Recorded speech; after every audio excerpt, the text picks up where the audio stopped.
Lucky ने advocate बाल मुकुंद के जरिए मोची काका के बेटे अजीत को एक लीगल नोटिस भेजकर बेंगलुरु से दिल्ली बुला लिया था। लकी उससे फेस टू फेस मिलकर बात करना चाहता था और पॉसिबल था कि दिल्ली आकर अजीत अपने बाप से भी मिल ले।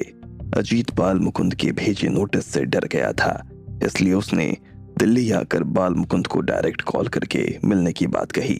बाल मुकुंद ने उसे कोर्ट के बाहर एक कैफे में मिलने बुलाया और साथ में लकी को भी इस मीटिंग के लिए इन्फॉर्म कर दिया। फिरोज के केस में लकी को धमकी भेजने वाला बद्रिश भी लकी को मिल गया था। वो अपनी सीक्रेट टीम की भेजी लोकेशन के जरिए उस तक पहुंच गया। बद्रिश लकी के ठीक सामने था। वो नए बाजार बंद गली की इस दुकान में बैठकर शराब पी रहा था। उसकी लड़खड़ाती चाल से ही समझ आ रहा था कि वो नशे में चूर था। लकी का ध्यान अपनी फोन की स्क्रीन की तरफ और सामने अंधेरे में जा रहे बद्रिश पर था। वो लोकेशन बद्रिश के साथ साथ आगे बढ़ती जा रही थी। लकी ने कुछ दूर चलकर उसका पीछा किया। गली सुनसान थी और वहां उन दोनों के अलावा और कोई नहीं था। लकी एक बराबर दूरी रखते हुए उसके पीछे था। तभी बद्रिश अचानक पलटा। उसे लगा जैसे कोई उसका पीछा कर रहा है, लेकिन अंधेरे में उसे कुछ नजर नहीं आया। लकी एक दुकान की दीवार से सट गया था। बद्रिश फिर आगे की तरफ बढ़ने लगा, लेकिन तभी लकी ने उसे आवाज लगाई, ए बद्रिश। बद्रिश ये सुनते ही पीछे मुड़ा और नशे में धुत आवाज में कहने लगा, कौन है? कौन है सामने आ? लेकिन उस घुप अंधेरे में उसे कोई नजर नहीं आया। वो कुछ पल अंधेरे को ताकता रहा, जैसे कोई वहां से निकलकर सामने आएगा, लेकिन वहां अब भी कोई नहीं था।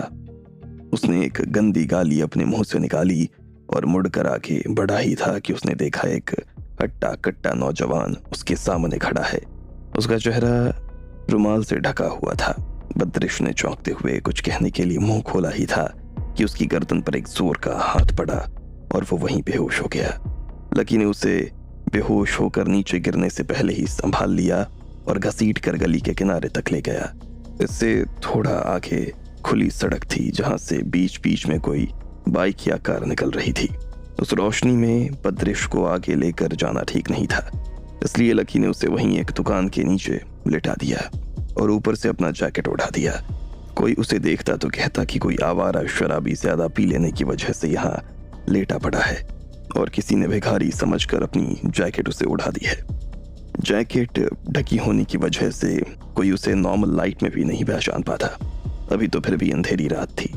इसके बाद लकी अपनी बाइक के पास आया और उसे साइड में लगाते हुए सागर को कॉल करने लगा, लेकिन सागर का कॉल लग ही नहीं रहा था। उसने कुछ पल सोचते हुए सतीश को कॉल किया, लेकिन फिर तुरंत कॉल काट दिया।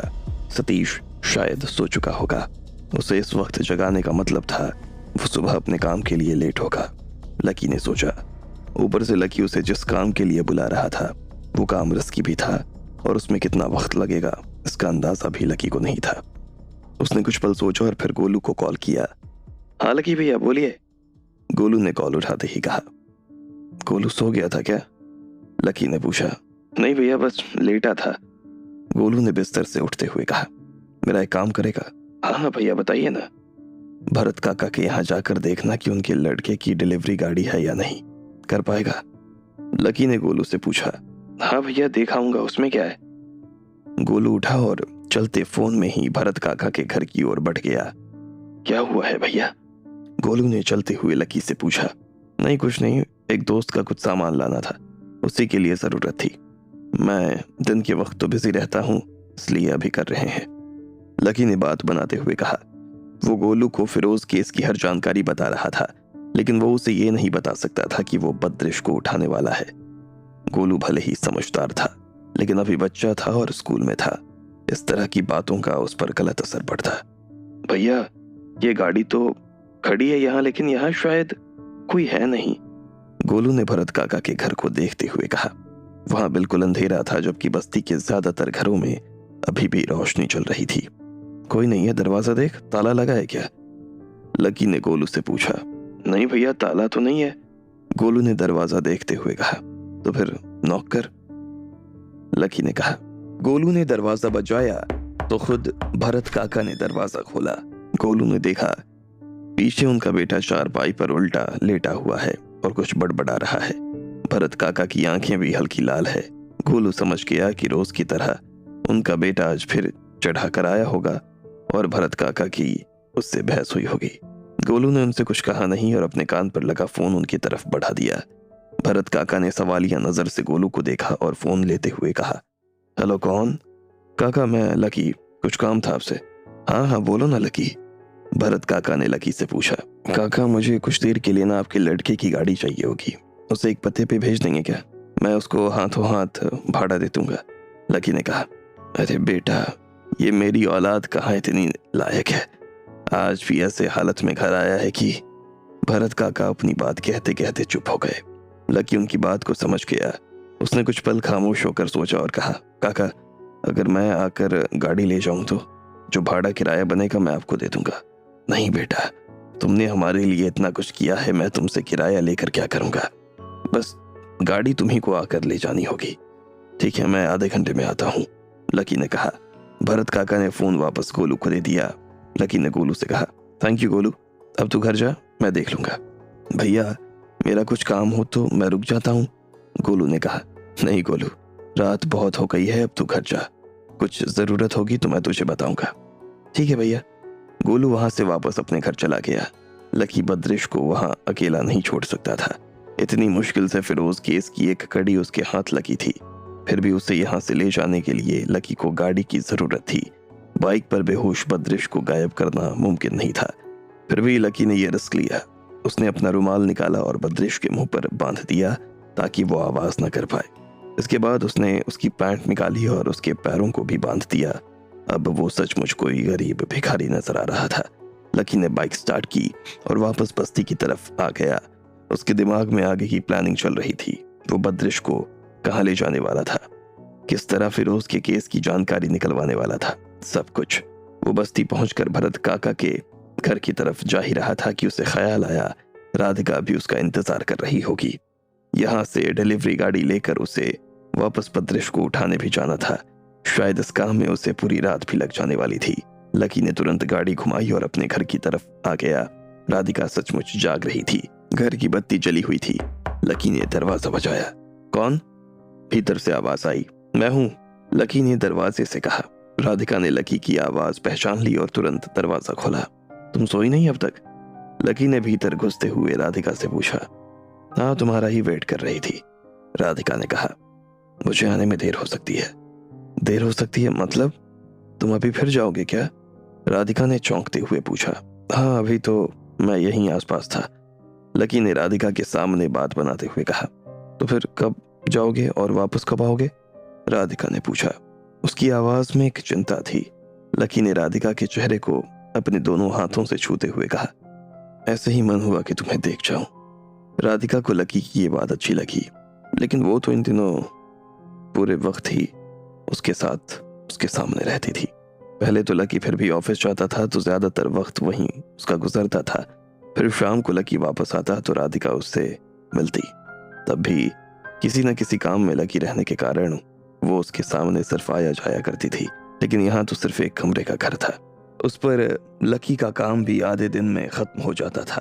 इन दिनों वो जरूर किसी किसी वजह से बाहर रहता था, पर कभी भी ज्यादातर राधिका के आसपास ही होता था। फिर अचानक से उसका इस तरह से तुम्हें देख आऊं, राधिका को थोड़ा अजीब लगा। उसने लकी से पूछा, सब ठीक है ना लकी, तुम किसी उलझन में तो नहीं हो ना? नहीं राधिका, क्या उलझन होगी, और इतनी उलझन तो सुलझा ही दी है हमने, अब क्या ही कुछ लगेगा उनके आगे। हाँ, लकी ने राधिका पर प्यार जताते हुए कहा। ठीक है, पर फिर भी तुम अपना ख्याल रखो और जल्दी से लौट आना। मैं तुमसे पूछ नहीं रही हूँ तुम कहाँ जा रहे हो, लेकिन राधिका तुम चिंता मत करो, जल्दी लौट आऊंगा, ठीक है? और लौट कर सब बताता हूँ। चलो दरवाजा लगा लो और सो जाना टाइम पर। ठीक है, राधिका ने लकी से कहा और उसके जाने के बाद भीतर से दरवाजा लगाकर सो गई। लकी घर से निकला और बाइक वापस देने चला गया। उसके बाद वो सीधा भरत काका के घर गया। वहां उनके लड़के की डिलीवरी गाड़ी खड़ी हुई थी। लकी मोची काका को भी इसी गाड़ी में अस्पताल लेकर गया था। भरत काका उसे देखते ही घर के बाहर आ गए। वो दरवाजा खोलकर उसी का इंतजार कर रहे थे। शुक्रिया काका, मैं कुछ ही देर में गाड़ी वापस रख जाऊंगा, लकी ने काका से चाबी लेते हुए कहा। ठीक है बेटा, ये तो कल दोपहर तक उठने वाला नहीं है, खूब चढ़ा कर आया है। ना जाने इस औलाद का क्या होगा, मेरी तो सुनता ही नहीं। काका ने लकी के सामने अपने शराबी बेटे का दुखड़ा रखते हुए कहा, काका मैं बात करूंगा उससे जब वो होश में आ जाएगा, आप चिंता मत करिए। बेटा मैं तो थक गया हूं, अब लगता है मेरी वजह से ही उसकी ये हालत हुई है। भरत काका ने लगभग रोते हुए कहा, अरे काका आप क्यों खुद को दोष दे रहे हैं? कोई बाप थोड़ी ना अपने बेटे को शराब की लत में धकेलता है। हाँ बेटा, लेकिन मेरी अच्छी शिक्षा ना दे पाने की वजह से ही तो इस सब में वो पड़ गया है। आज तुम्हारे माँ बाप की दी हुई शिक्षा ही तो है जो तुम यहाँ हमारी मदद करने आए हो। भरत काका ने लकी से कहा, काका ये सब हमारे ही चुने हुए रास्ते हैं, वरना मेरे परिवार में भी कुछ लोगों ने अपने घर को आग लगाने वाले काम किए हैं, जबकि उन्हें मुझसे अच्छी सुविधाएं मिली हैं और ज्यादा दूर क्यों जाते हैं। अपने मोची काका को ही देख लो ना, उन्होंने तो अपने बेटे को पढ़ाया लिखाया, सब किया, आज उसी बेटे ने उन्हें छोड़ दिया ना।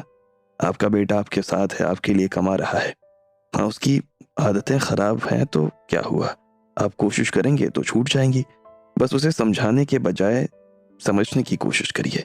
बाप बनकर तो कर ही रहे हैं, अब दोस्त बनकर देख लीजिए। लकी ने भरत काका को समझाते हुए कहा। भरत काका ने लकी की बात सुनकर हामी भरते हुए कहा, कोशिश करता हूं बेटा, जब तक जिंदा हूं कह लूंगा, नहीं तो मेरे बाद उसे अपनी जिंदगी में कहने सुनने वाला कौन होगा। जो चाहे कर लेगा, सब ठीक होगा काका, चिंता मत करिए। लकी ने भरत काका को हिम्मत बंधाते हुए कहा और फिर उन्हें आराम करने को कहा। रात गहरी हो गई थी और उसे बद्रिश के पास भी जाना था। उसने गाड़ी चालू की और उसे नई बाजार की तरफ घुमा लिया। लकी शहर की जिन सड़कों पर महंगी गाड़ियां घुमाया करता था, आज वहीं एक डिलीवरी गाड़ी चला रहा था, वो भी एक मरे हुए लड़के को इंसाफ दिलाने के लिए। अनजान लोगों की मदद करने और उनके लिए जान लगा देने की लकी की यही आदत उसे सबसे खास बनाती थी। इस वक्त शहर की सड़कें खाली थी, लेकिन बीच बीच में कहीं पुलिस टोल नाके उसे मिल रहे थे। लकी उन्हें ध्यान से देखता हुआ जा रहा था, क्योंकि उसके पास एक डिलीवरी वाहन था।